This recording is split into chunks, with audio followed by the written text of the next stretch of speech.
this podcast, we will be looking at storytellers, stories, and the reasons that oral storytelling is important in our world today. You would think with all the technology we have available that stories do not have a place anymore, but they are needed more than ever.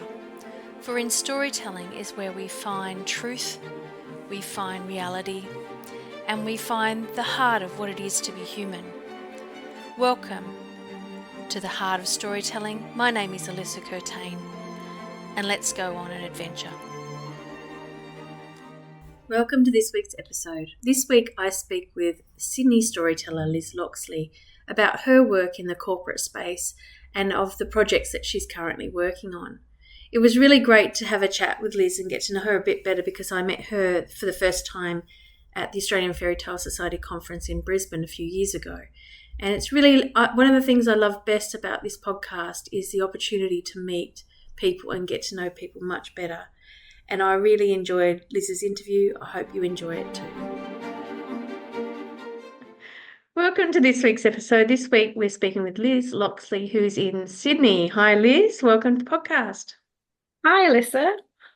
Thank you for joining me. So tell me about your journey in storytelling. Well, I guess we all start with stories from a very early age, really, don't we? So I always really enjoyed having stories read to me as a child, which didn't happen all the time, but when it did, I really enjoyed it. And I enjoyed writing stories when I was very little. And when I was, I don't really know, maybe it was about 7 or 8 or something, my granny, who was Australian, she was born in Australia, but I was born in England. So she decided to buy a tape recorder, which was quite a kind of technologically advanced thing to do in those days in the 1970s, and to record stories of her childhood growing up in the Australian bush. And she sent those to us by post. So, they were just so beautifully told, and somehow it just evoked the landscape of Australia. So when I was lucky enough to come and visit for the first time when I was 11 with my family, I really felt like I'd already been here, and it really, something about the way she described the land just really brought it to life. And so I guess stories and the connection to land and place are something that I've always really been fascinated about. And I suppose another part of my childhood, I used to spend a lot of time in the Yorkshire Dales, in this fairly remote valley for the UK, and it's still quite remote really.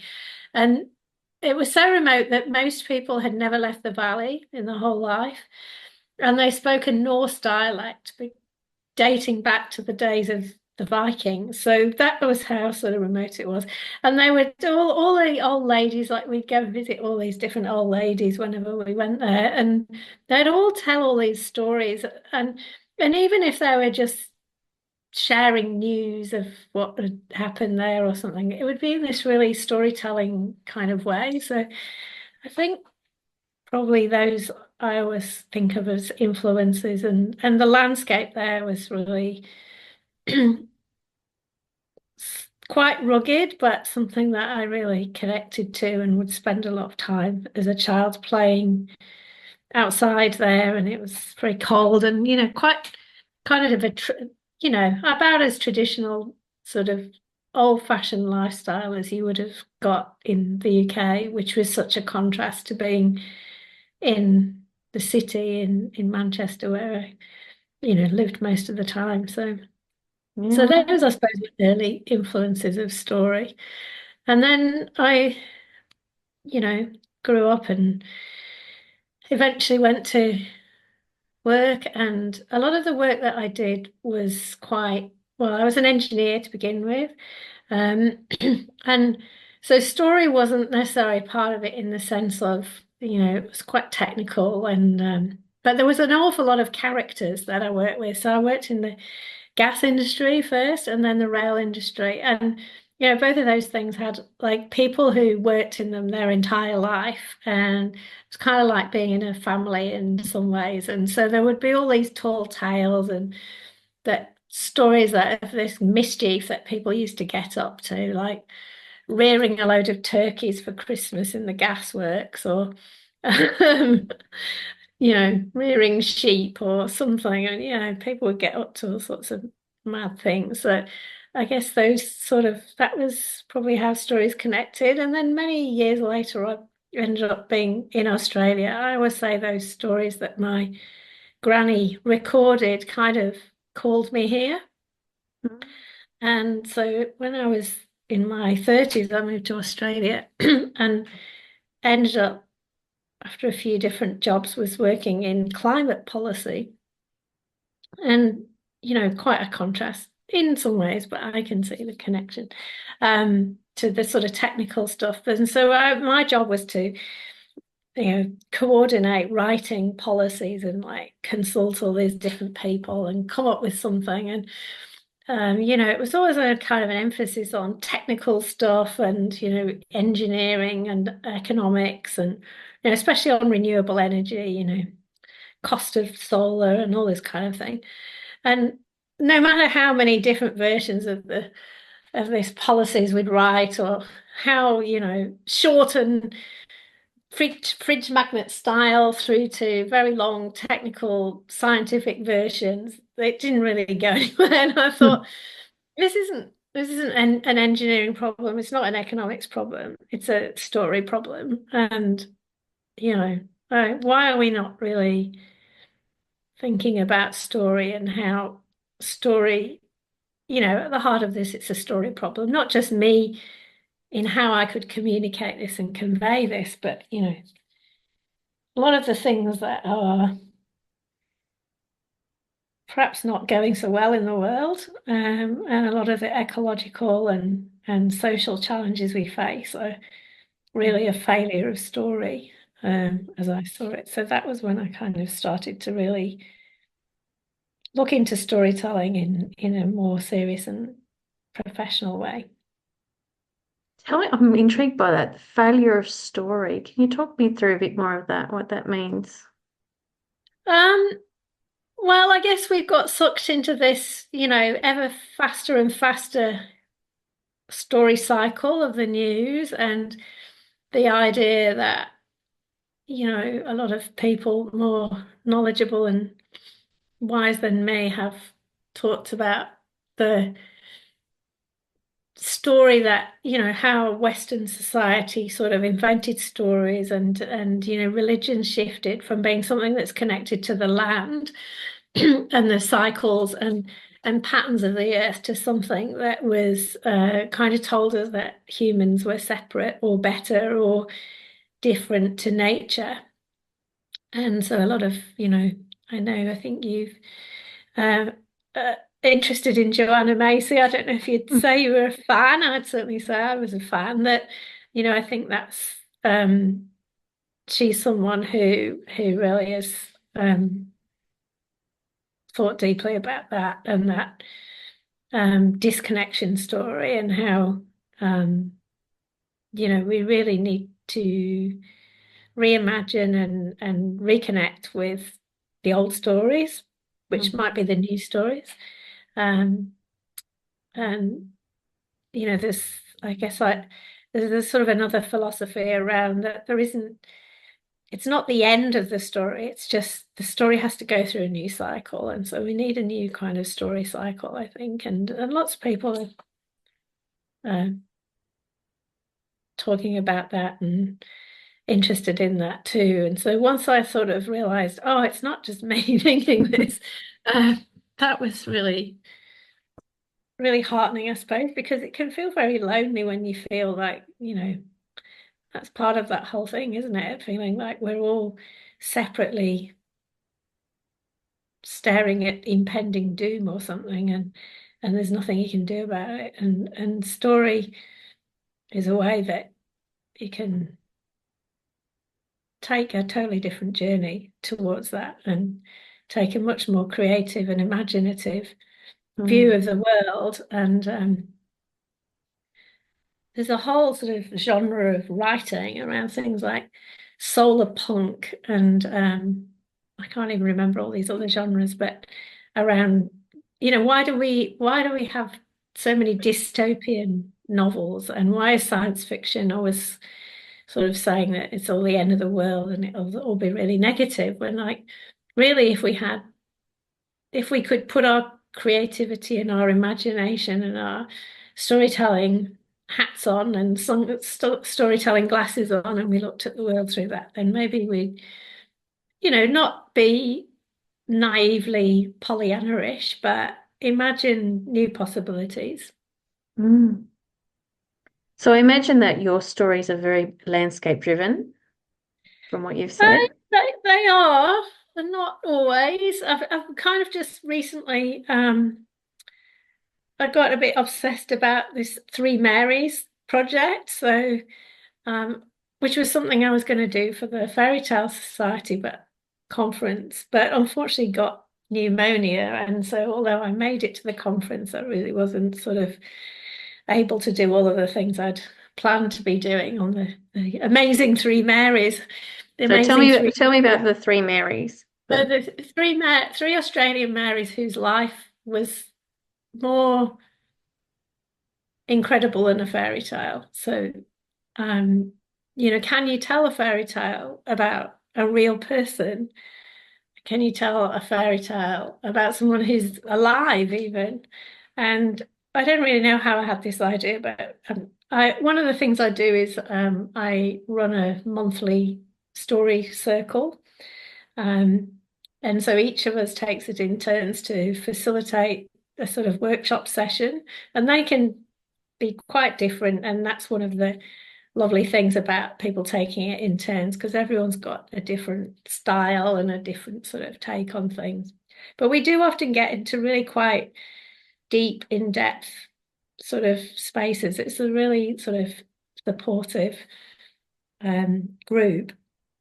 But one day I was like, oh, it's my turn, or nobody's volunteered to facilitate this month, so it's going to be me, and what am I going to do? And I don't know, in about 5 minutes, thought, Mary, Mary, how does your garden grow? And then I thought, oh yeah, I wonder if there's any famous Australian Marys, and quickly looked up and found three Marys and thought, oh my God, these people are absolutely amazing. So the first Mary was actually a convict, and she arrived on the Fourth Fleet, and she was from not very far from where I originally came from. She was from Manchester. She was from the north of Manchester in Bury, and I came from the south of Manchester. But she was a few hundred years ahead of me in coming to Australia.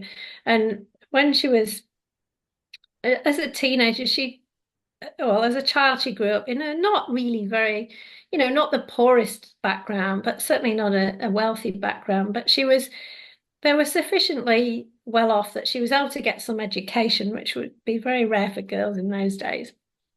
And then sadly, when she was a teenager, both her parents died. So she went to live with her granny, who she really liked. She really liked living with her granny.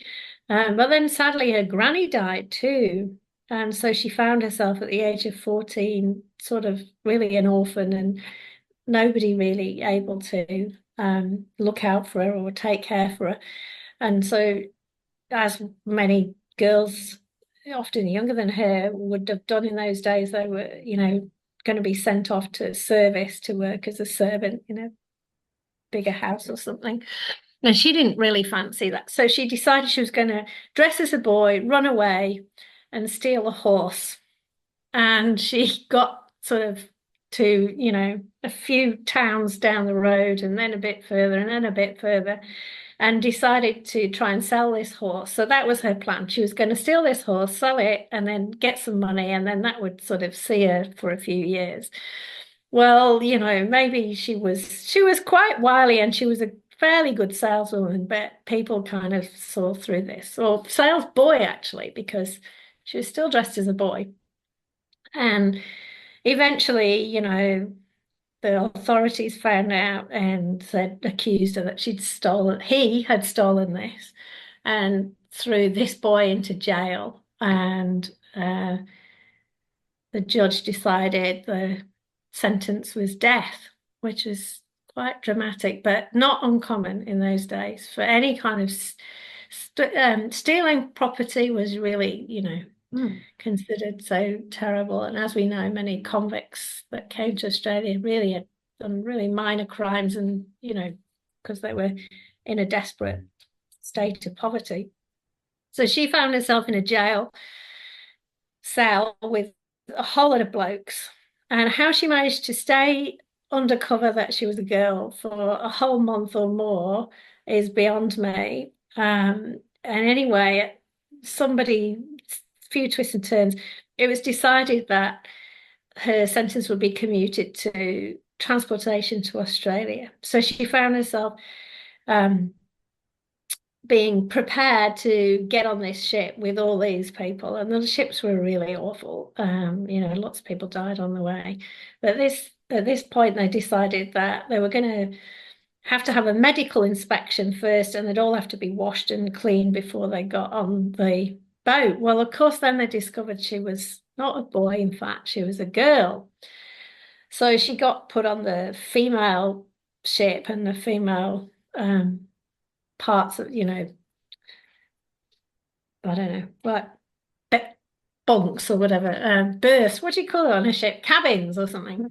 But, very, very overcrowded, terrible conditions, but probably not as bad as some of them. And so she arrived on about the 4th Fleet to Sydney, and it's really very early days of colonial rule. And most women's fate would have been to essentially become like a sex slave, really, for other convicts, and like housekeeper and sex slave, or, just be kind of married off to somebody without any choice. People would just pick the women getting off the boat and say, oh, I'll have her and I'll marry her. But somehow she managed to evade all of that until she met someone she actually really wanted to marry, who was, probably an up-and-coming entrepreneur. So he was someone that was not in charge of a ship, but he was like, a few levels down from all these wheeler-dealer ships that were coming and servicing this colony, and bringing things from all around, from China or the South Pacific or all sorts of different places. So she met him and she married him, and by the time she was about 25, she'd had something like 7 children. But when he was off doing his entrepreneur thing and on the ship, she was in charge of the business. And so she became a really successful businesswoman, and managed to make an awful lot of money, and in fact became the richest businesswoman in Australia. And the Westpac Bank, as it now is known, which is one of the big 4 banks in Australia, was started in her home. So she was one of the benefits of that. So a person whose life was more fantastic than a fairy tale. Yeah. And then the other Mary, so one of the other Marys was Mary MacKillop, who, as a young girl, decided that, she had a passion for education, and again, somebody who didn't really come from a very wealthy background, but had managed to get some education, again, rare for a girl in those days. And she started pretty much the Catholic school system in Australia, because Catholics were not getting any education at that point. And, anybody who really, it was only the very wealthy people who had any education. So she wanted to offer education to Catholics and to people without means. And she became a nun and eventually went on to become a saint, Australia's first saint. Mm-hmm. So again, a really rather fantastic life that's more fantastic than a fairy tale. And then the final Mary, and I'm sure there are many other Marys, and I'd love to hear from anybody who knows of any amazing Marys, because I'd really like to know about some Aboriginal Marys as well, because I tried to find out about that. But the other Mary, well, she went to a pub and met a prince and became the Queen of Denmark. Yeah, yeah. And you also got Mary Bryant, who was a convict, and I can't remember her story, Yes. but very interesting story there as Yeah. well. So what are you hoping to do with story with these three wonderful Marys? Um, I don't know. Well, my plan had been to run a workshop at the fairy tale conference. And so, I may still run a workshop somewhere. I'd like to tell their stories somewhere. I'm not sure where, but I'm sure somewhere will present itself. Um, and I don't know, just keep learning about them really. And because the more I've learned about them, the more kind of amazing they are really. Mm. Um, Yeah, I think that's one of the things that I've found is Australia doesn't have fairy tales. We don't have our own fairy mm, tales, and we do, but we do have a lot of really interesting people who've had yeah, interesting lives, and their yeah. stories are worth telling. And I think that's really exciting that you've embarked on that Mm, project. mm, You never know, mm. 2025, you could be Yeah. yeah, Yeah, so maybe sharing that. yeah, you asked about the connection to the land, and so I mean they are connected to sort of broadly the land of Australia, but it's not really like connected. It's not the ecology really, and then I Mm, think or the geology, and that's I guess what I'm also really interested in, mm, and how fairy tales or any kind of stories can arise from the land. mm. No, that is really interesting. And so Mm, with your corporate work, did you start mm. telling stories in that? Did you just go, we need to restory here and start telling stories? Yeah, Yeah. yeah. So I started to, even if not tell stories as a, necessarily stand up and say, I'm going to tell you all the story, but use the storytelling voice, I suppose, is the best way I can think of it, and the storytelling vibe as a way of communicating differently, and when speaking, and then in the writing as well to bring that in more, but particularly when running workshops or presenting or that kind of thing to use story and the stance of story. So as a in oral storytelling, people sort of stand in a particular way. It's a bit hard to really convey what that is, but you know, you stand differently. So it's suddenly, I was like, oh, I can stand differently. I can do my storytelling standing. We hold your body differently and um, just use voice differently. So. Mm. And have you had a good response, or did you have a good response when you started doing I that? did, yeah. I haven't really had as much chance to practice it in this current job that I'm doing, but the previous job I had, which was a really fantastic job, I really enjoyed it.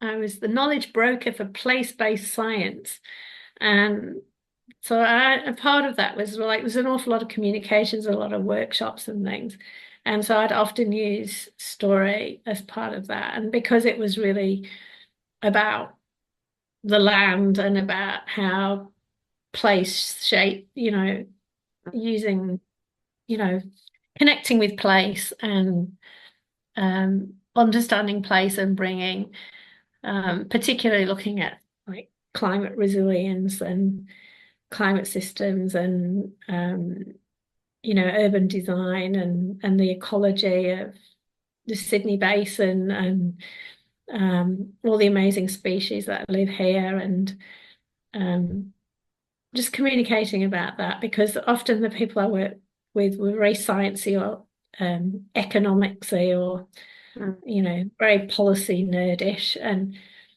I would find especially planners seem to have this kind of weirdly, like I didn't expect this to be how planets were. I mean, I'm not saying all planners are like this, but some of them are.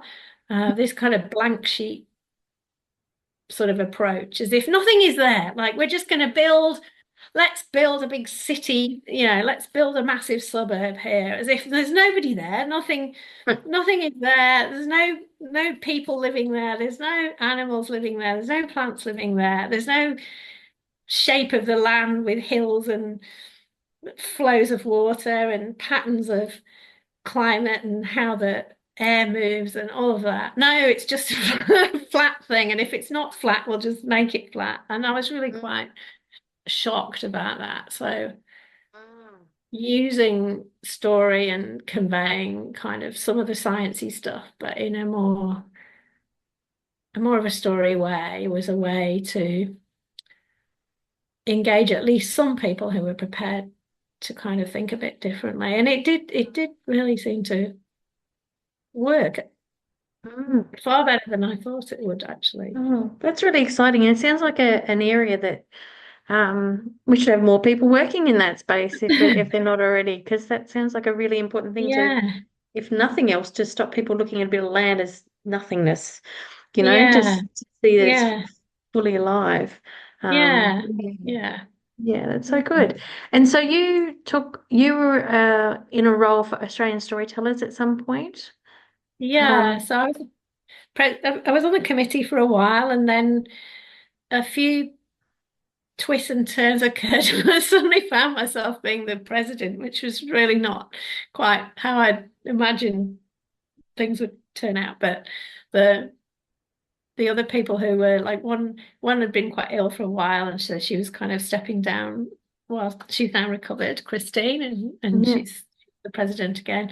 And then Lindy, who was the president after her, while Christine was going through a period of illness, she then decided to move to Sweden. So as the vice president or deputy president or whatever my title was, it was like, oh, well, you're the next in line. It's like the next in line president of the USA. You get to be it. They're not it. It's like, oh God, I'm it. Okay. And then I was, so then I was doing that. I did that for a couple of years. And it sort of coincided also with COVID. So then suddenly we found ourselves as an organization shifting from, the oral tradition, which is all about face-to-face, heart to heart, that's the whole sort of premise of it. And then how on earth can you adapt that to the online experience, which I think we all kind of struggled with a bit, but like everybody else in COVID times, suddenly we had no other option. And it was really quite a pivotal time, really, because whilst grappling with all this, how can you actually do it? We ran a whole lot of events online, and amazingly kind of opened up to all this international audience. So now Australian Storytellers actually has, I don't know, possibly more people participating regularly from outside Australia than we do inside Australia. So that was really a very unexpected thing, I think, that nobody thought would happen. So I mentioned this story circle that I run. So we have, we were originally the Inner West Story Circle. So we were originally used to meet in a bar in the Inner West of Sydney, in Summer Hill. And so it was a face-to-face thing. And then we went online. And so now we have someone who regularly comes from Canada. We sometimes have someone from Ireland. And then we often have people who, may come for a few times from all around the world. So it's a bit like with the Inner West Story Inner West Story Circle, but to the wider world. You're global. Oh, that's really, really great. And so you mentioned it, the heart to heart, a second ago. I mean, this podcast is called The Heart of Storytelling. Yeah. What do you think is at the heart of storytelling? Well, I probably change depending on what mood I'm in, really. But the heart of it is, well, it's really ancient, isn't it? I mean, it's that, especially the oral tradition. I mean, that goes back as long as, well, even before we could talk, I suppose. I mean, there's some sort of oral tradition of storytelling. If you listen to birds singing, you can listen to a lyrebird or listen to a magpie or listen to a blackbird. Well, there's a story there, isn't there? So I guess it's that really, that's the heart, isn't it? It's like it's from time immemorial, really. And it travels through time, and somebody can tell you a story, and it takes you to another time and place. So it's a sort of form of time travel, and it is a way of connecting, on a really deep level with the people, and um, there's a saying of, and I don't know if I get this quite right, stories work on three levels. They work on the teller, they work on the audience, and they work on the people the audience interact with. So it's again, it's ability to travel through space and time. Mm. Yeah, that's beautiful. And so, it's a pretty modern technology world today. We've got AI now taking over the world. Why do you think the oral tradition is still really important, or do you think it's still really important, or what's your Well, I perspective? think it's more important than ever, really, isn't it? And we need to be really,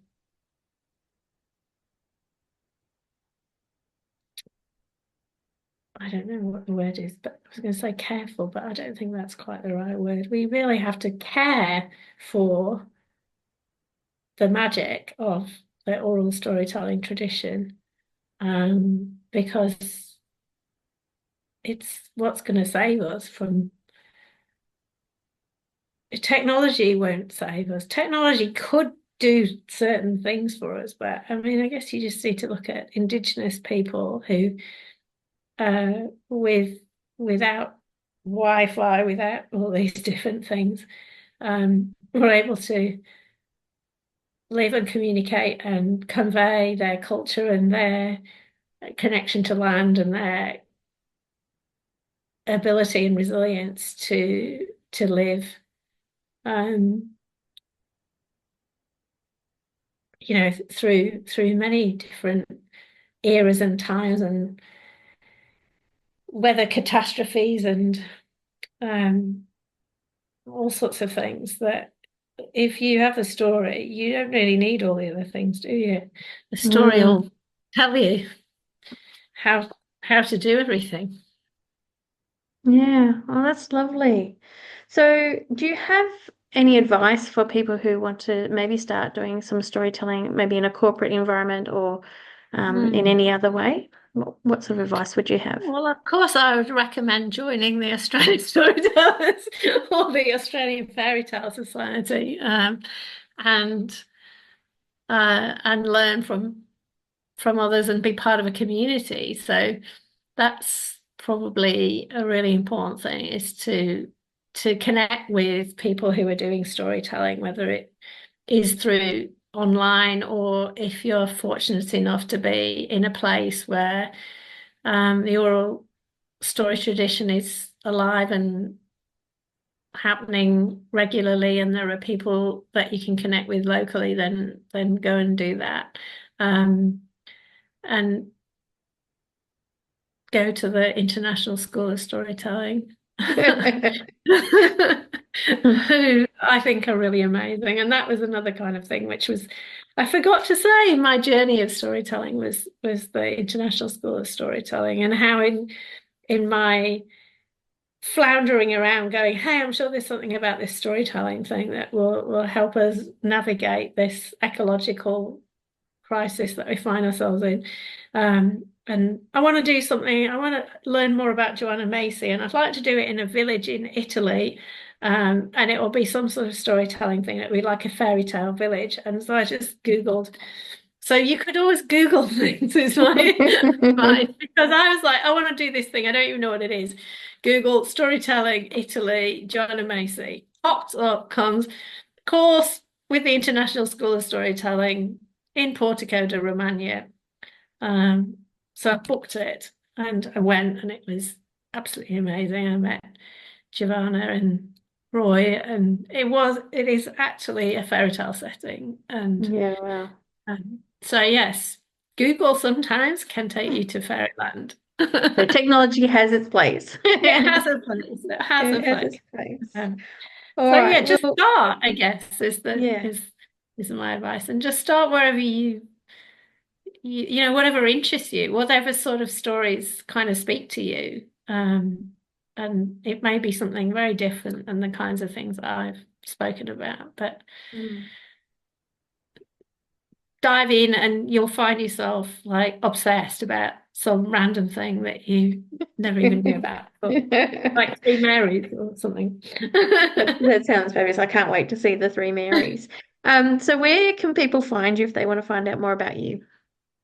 They can look at my website, which is thrivestory.life, THRIVE story.life. Or they can That's email me at liz@thrivestory.life. amazing. Well, thank you so much, Liz, for joining me today. I really appreciate your time. Thanks, Alyssa. It's been great.